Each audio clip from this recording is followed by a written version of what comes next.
For regular videos on ancient cultures and forgotten civilizations, please subscribe. Hi, I'm just going through my voicemails. Why don't we give one a listen? Hello, Dr. Miano. My name is Doug, and I have a question for you. My apologies if you've covered this someplace already, but I was wondering, what is the oldest phonetic or alphabetic script that is known? Like, what is the conventional wisdom on that? I've heard a lot of different claims, so I was wondering what the truth was. Thank you. And thank you, Doug. It's a good question. This is a question that's much discussed in the academic literature, as a matter of fact. Since most of the world's writing systems are based on what is commonly thought of as an alphabet, it's an important historical question, right? To be clear, the word alphabet has both a general meaning and a more technical one. Technically, alphabets, or alphabetic writing systems, are those with individual characters, letters, for both consonants and vowels. And the word abjad is reserved for those whose main characters stand only for consonants. However, it is common, even in scholarly literature, for the word alphabet to be applied to both, because, more loosely, it can refer to any script that employs, at least roughly, one symbol per phoneme. Since you used the word phonetic in your question, I assume you mean an alphabetic script in the broader sense. Once a commenter corrected me when I referred to the Phoenician alphabet, telling me that I should have called it an abjad, since it has signs only for consonants. Technically, he is correct.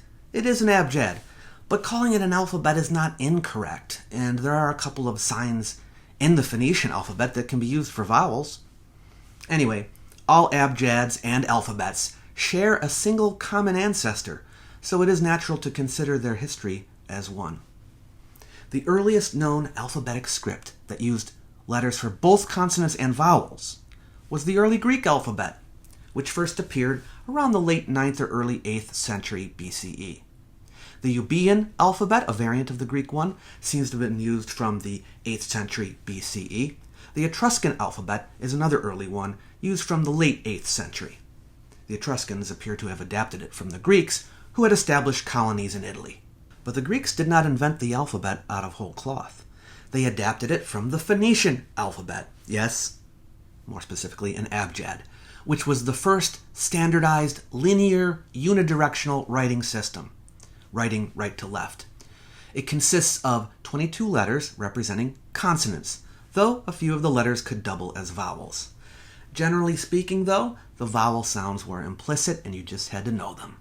The Phoenician alphabet was popular because it was easier to learn than the complex cuneiform script of Mesopotamia or the hieroglyphs of Egypt.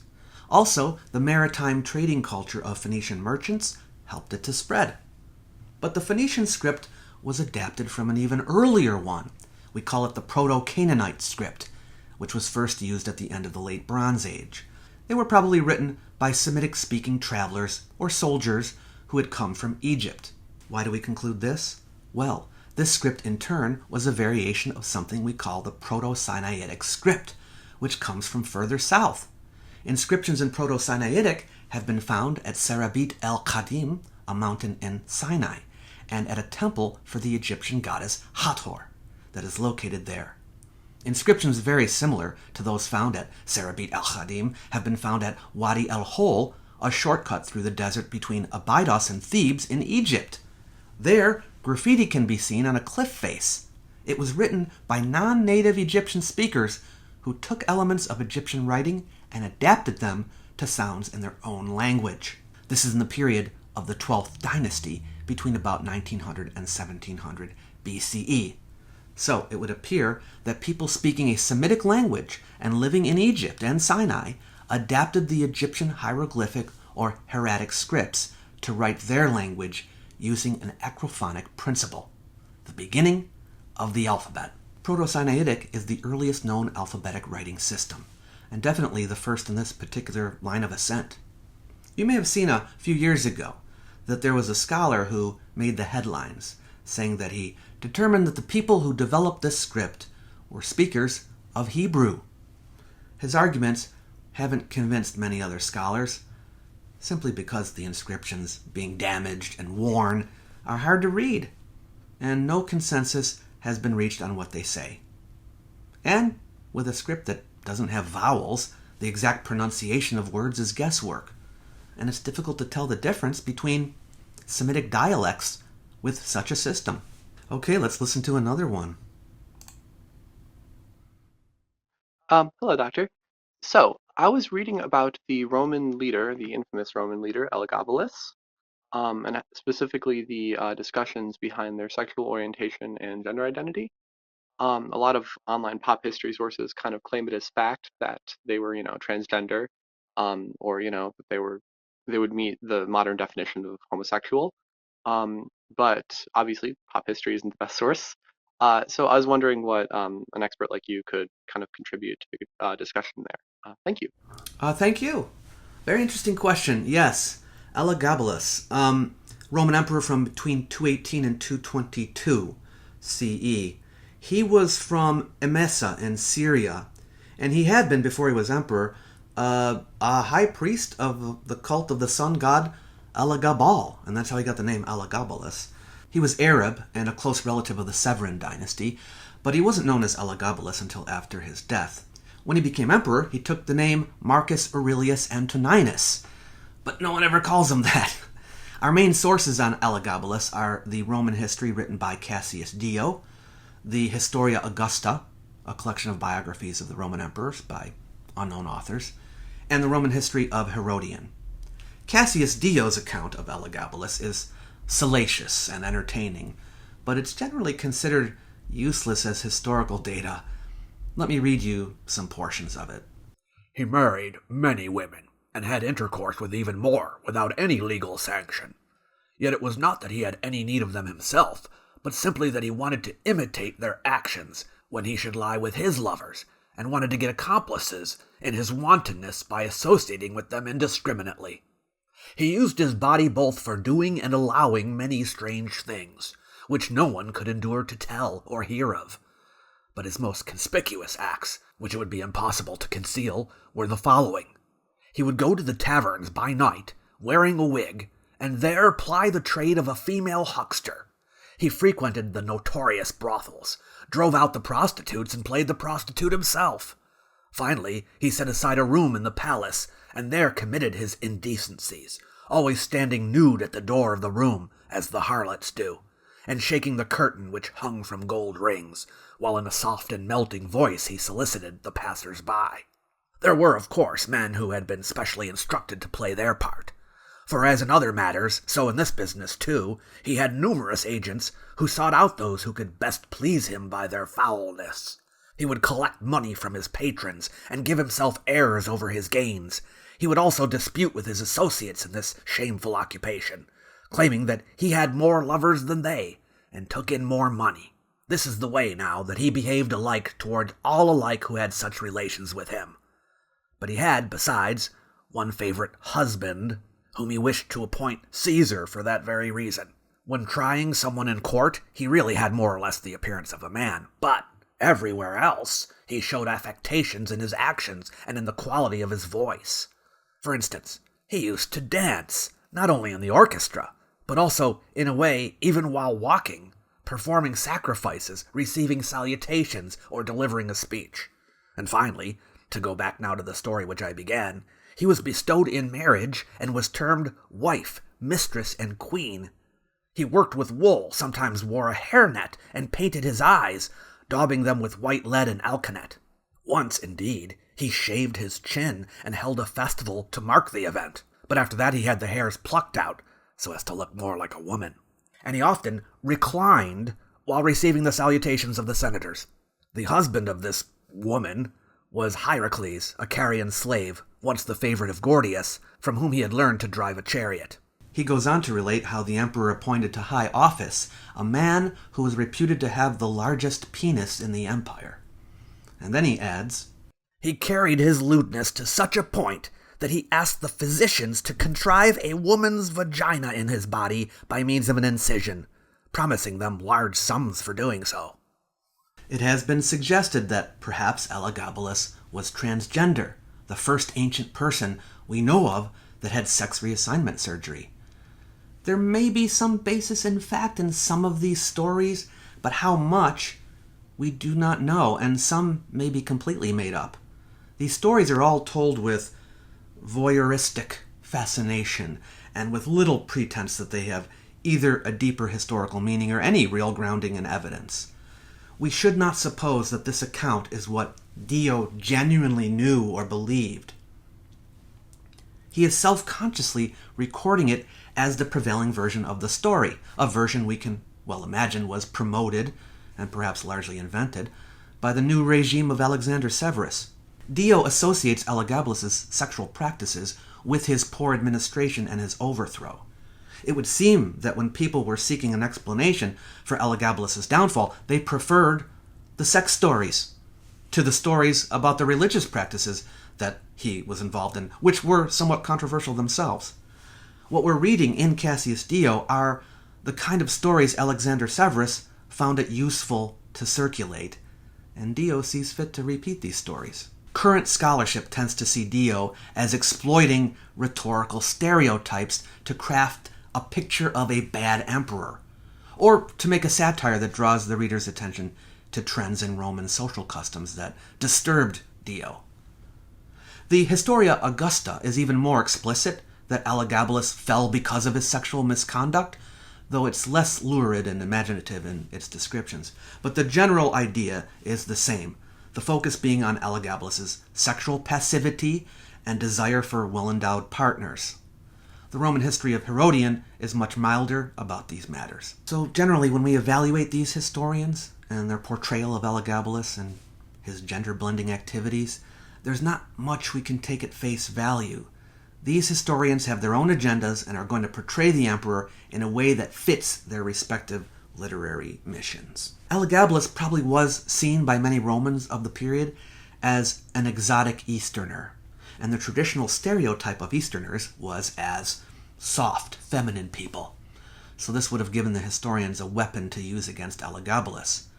So we have to be careful when we try to separate the real-life Emperor Marcus Aurelius Antoninus Augustus and the character of Elagabalus.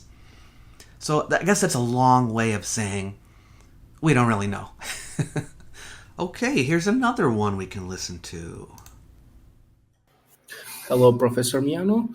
I would like you to ask about ancient Greece, the Mycenaean period and the Dorian invasion, why there are this invasion from the north, and in Greek literature we hear that the north of Greece were barbarians, and a little more about the Pelasgian culture. Thank you. And thank you. All right, so let's start with the Pulaskians first. That is a term used by the ancient Greek historian Herodotus of Halicarnassus, and he uses it in two different ways. To refer to an ancient pre-Greek population, which he places in the Peloponnese, in Athens, and on the Ionian Islands, and in Thessaly. And then also to refer to a people with a language of their own who live, in his time, in the northeastern part of the Aegean Sea. It may be that he considers these latter Pelasgians as descendants of the older Pelasgians. When he speaks of early inhabitants of Greece, he gives them other names too, according to their region, but the term Pelasgian he seems to be using as a catch-all term for all of them. Mind you, there are other classical Greek writers besides Herodotus that speak of Pelasgians. They're briefly mentioned even in Homer and Hesiod, but they seem to be referring to them in the present-day sense most of the time, and they can't even seem to agree on where they live. There are a few that, like Herodotus, refer to them as a pre-Greek population, but Herodotus is the one who has the most full explanation about them. Anyway, although archaeology has revealed early inhabitants of Greece, we have never verified the existence of any Pelasgians. So till now, they remain a legendary people. Okay, so now the Dorian invasion. Classical Greeks themselves recognized that their language had major branches, or dialects, and it was argued that each form of Greek could be explained historically as being brought to Greece by subsequent waves of immigrants. One of these dialects is Dorian Greek. The modern theory of a Dorian invasion into Greece was based on linguistic evidence that seemed to support a wave theory of migration. The first wave would have been when the earliest speakers of Greek entered Greece toward the end of the 3rd millennium BCE. These were the Greeks that built Mycenaean civilization. This civilization fell at the end of the 2nd millennium BCE when the Dorian Greeks arrived and destroyed it. The problem is that archaeological evidence for a widespread invasion just doesn't seem to be there. And the archaeological evidence used to support the factuality of this invasion, new tombs, new pottery styles, the increased use of iron, as more information has come in, now appears to derive from internal developments. So, some suggested that maybe the Dorian invasion was simply dated too early, and they really arrived later, about 1000 BCE. But there really isn't any evidence for it then either.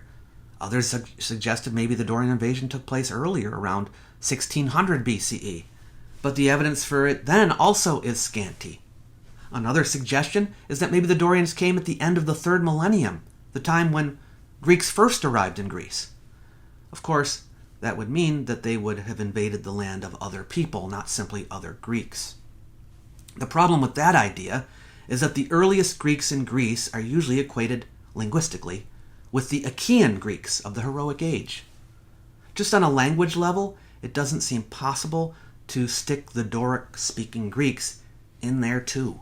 So maybe we have been in error about the development of the Greek language, and assuming that the various dialects were formed outside Greece and carried to the mainland from elsewhere. Maybe that didn't happen. The ancient Greek writers, such as Herodotus and Thucydides, seem to be very certain about when the Dorian invasion took place, and they say it was after the Trojan War, which took place around 1200 BCE. So that flies in the face of this earlier dating. Nevertheless, it is possible that by the time the tradition reached them, it had become somewhat garbled or corrupted. So basically, what I'm saying is, we still are unsure about this Dorian invasion. We think Dorians entered Greece, we just don't know exactly when or how much of an invasion it actually was. Or is it possible that Greeks entered Greece and then Dorians developed within Greece after that? Also could be true. So sorry I can't give you a more satisfying answer on that question. Okay, let's try another. Hello, Dr. Miano. This is William from Michigan. I've been thinking lately, and I'm curious about something. How would a layperson like myself gain access to the scientific consensus on a field? As I understand it, the way that scientists typically gain understanding of the consensus view in their field is through the dozens and hundreds of papers they read over the years or decades of their study. But the average person does not have the time to do that. Listening to the science is how I would like to do things, but it's difficult to gain access to the consensus normally.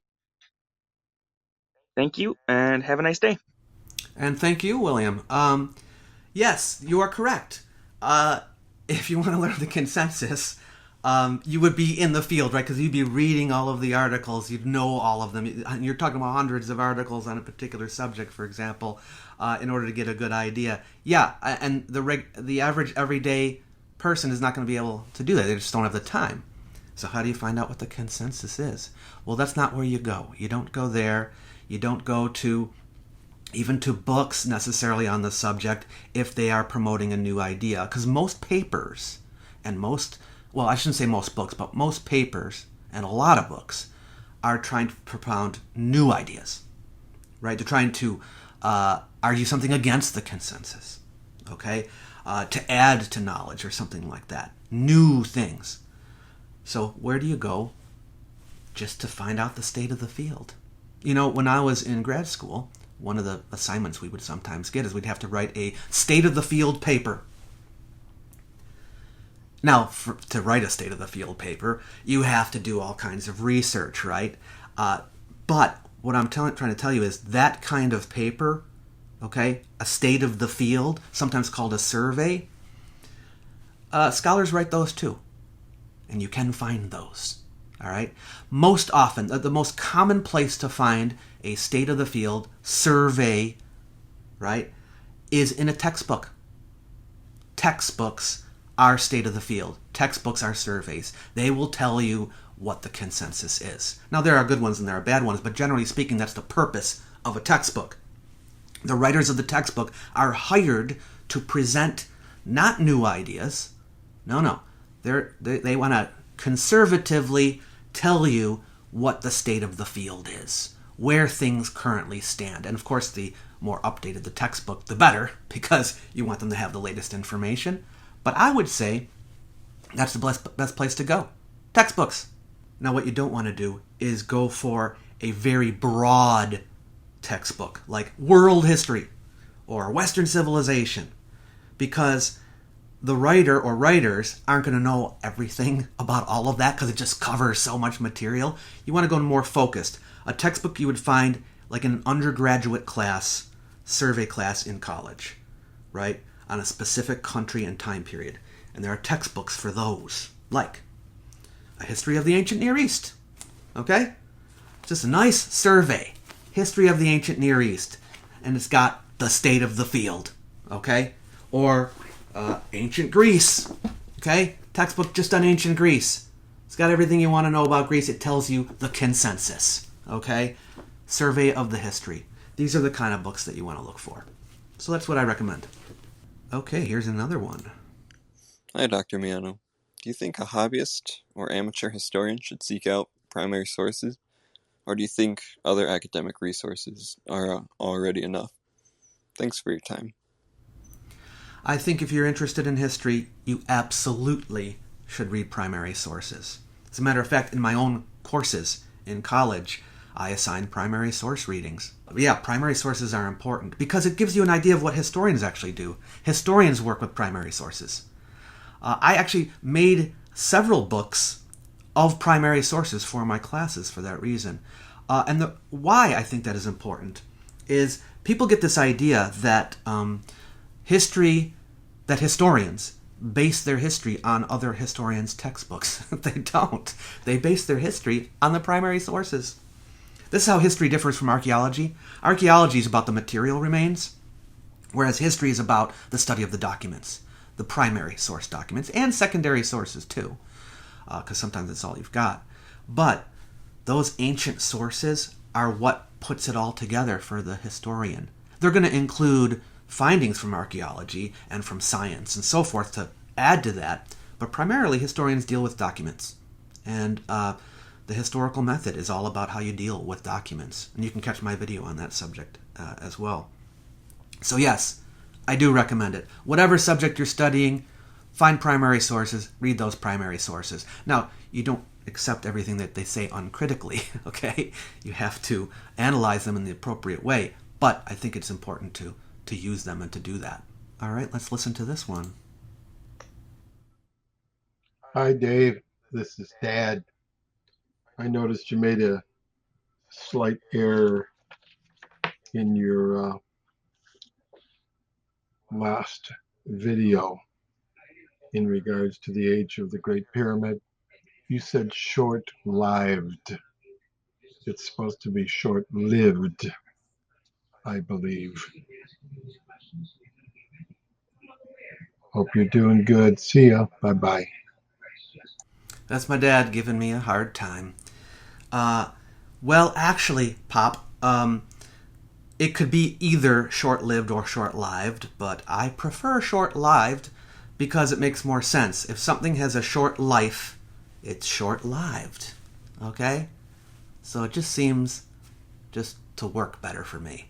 But you can say short-lived if you want to. Okay, let's try another one. I have a question about Göbekli Tepe. It's obvious that Bill and Ted were not sitting around their pre-agricultural village one day, and one said to the other, "Dude, I'm bored. Let's carve some complex symbols onto big stone monuments and stand them up over somewhere so people can groove on it all." Obviously, they had to develop the stoneworking skills and the facility with erecting large monuments, and their symbolic life had to evolve to the point it reached when the various symbols we now know were carved. This would have taken time, generations or more likely centuries. Do you think we'll ever find their earlier work that shows the development of their skills in art and symbols? The proto-Gobekli Tepes they probably left behind earlier in their history. Thank you for your question. Very interesting. Now, let me say right off the bat that prehistory is not my field, and that's where Gobekli Tepe lies. But I can tell you the answer to this question is probably a definite yes. As a matter of fact, we're already finding exactly what you're talking about, and we'll probably find more. There are many tepes around Gobekli Tepe. It's a Gobekli Tepe culture, right? And I think there's at least a dozen sites that are from around that time. When I say around that time, they span several thousand years, they say. So, but it's, this culture. And we have sites that are earlier than Gobekli Tepe. And some of these sites display monuments, stonework, similar to Gobekli Tepe, but more primitive than Gobekli Tepe. Some of them have like T-pillars, but they don't have any images on them. So we're already beginning to piece this together. Now, there's still a lot to be found, but I think, yes, the picture will become clearer over the next, I'd say next decade, as we get to understand these sites, and we'll begin to see a growth and development of the very technology that was able to construct Gobekli Tepe. And let me add this as well, just in general about finding things in the archaeological record. There's always gaps, right? We see something from this time, we see something from a few hundred years later, and there's a big gap, and we want what's in the middle. And then when we find something, we often do, we'll find it in the middle. Oh, here's a missing link, so to speak. But there will always be gaps, right? So you put something in the middle of two things, and there's going to be now two gaps that you've just created, and we wonder what's in there, right? And we're never going to find every single thing in the line, but as time has gone on, we have found things from periods that we did not know before, and I think that will continue to happen. Let's try another one. Hey, David. This is Kieran from Edmonton up in Canada. And I just had a question for you. Feel free to share it. Why is it that in the world of alternate history or historical skeptics or, pseudo-history really, why is it that it's always Atlantis or aliens or both? Like, the longer you talk to any of these people, like the geometry guy or the statistics guy that you were debating with, or the Sphinx water erosion people, why is it always, always, always Atlantis or aliens? Like, there's never any other explanation for anything. Like, that's what it always boils down to. Like, just why is that the case? I'm just curious on your thoughts. Thank you. And thank you for your question, Kieran. I wouldn't say it's always Atlantis or aliens, but you are right that most of the time it's on one of those two tracks, right? And I think it just has to do with the bandwagon, Something becomes popular. Someone puts out a book, publishes a book, it becomes very popular. And then someone else is like, I got to get on that, and then they write a book on that. They make a documentary on that. And also, they feed each other, right? Because they figure, well, I'm going to support another person who's writing on the same subject because they're helping me. We're helping to sell our books. Both of our books are selling better because of each other. So when you can get a bunch of people to kind of support the cause, it's better for the cause, right? But I do think things come in and out of fashion, right? There are waves, and new ideas will come forward. There will be new ones, new alternatives, completely different from these ones. And then everyone will jump on that bandwagon. That's what I think will happen. And then, of course, I'll have more videos to make. But, and even now, you're starting to hear more about this Tartaria. You've never heard much of that before. It had been around, but it's becoming more popular. And now people are starting to jump on that bandwagon. So I think that's just kind of what happens. Popularity ensues, and then it becomes fashionable, and then you start seeing videos on it, and books, and documentaries, and TV shows, and so forth. But that kind of goes for almost everything, really. Those are my thoughts. All right, let's give another one a listen here. Hi, David. My name's Troy. My question for you is, what are some of your greatest questions about ancient history, things that you ponder or things that you'd like to study further to better understand? Thank you. Troy is throwing it back on me. Well, I have new questions every day, but there are certain things that I ask a lot. So, for instance, one of the things that interests me is where peoples came from. So I'm always looking for the origins of certain peoples. When did they get to a certain area? When, at what time? Like, where did the Sumerians come from, for example? No one really knows for sure. Where did the Elamites come from? No one really knows for sure. Where did the Etruscans come from? Nobody really knows for sure. So I love those kinds of questions. I love questions about, what do these undeciphered texts say? So we can find inscriptions. We can't read them. What does it say? Okay? And the ones that really interest me the most are the ones that we have the most texts of, and then we just can't read them. I would love to be able to know what some of those say. And then my interest is mainly in chronology. I love to find out when things happened, when certain books were written, when certain events took place. And as we have new ways of finding that out, new technologies and sciences to figure out when things happened, I like to incorporate that and try to figure it out. So those are kind of my main interests, the questions that I'm always trying to answer. I hope that answers your question. And here's another one. Hi, Dr. Miano. I have a few personal questions. 1. What secondary languages have you studied, and to what degree of proficiency? 2. You mentioned looking into your ancestry. What have you discovered? And if you've done any DNA testing, what were the results? And 3. What are your top 3 favorite cuisines? Not necessarily to cook, but to enjoy overall. Thank you. Thank you for the question, Julia. Questions. So the first question, with regard to languages. I had to learn 8 languages to get my PhD. 5 of them ancient. A few of them no longer even spoken. And 3 of them modern. The 3 modern ones are German, French, and modern Hebrew, because I needed to be able to read scholarly articles in those languages for my field. The ancient languages were ancient Greek, ancient Hebrew, Akkadian, Aramaic, and Ugaritic. Yeah, now to varying proficiencies, right?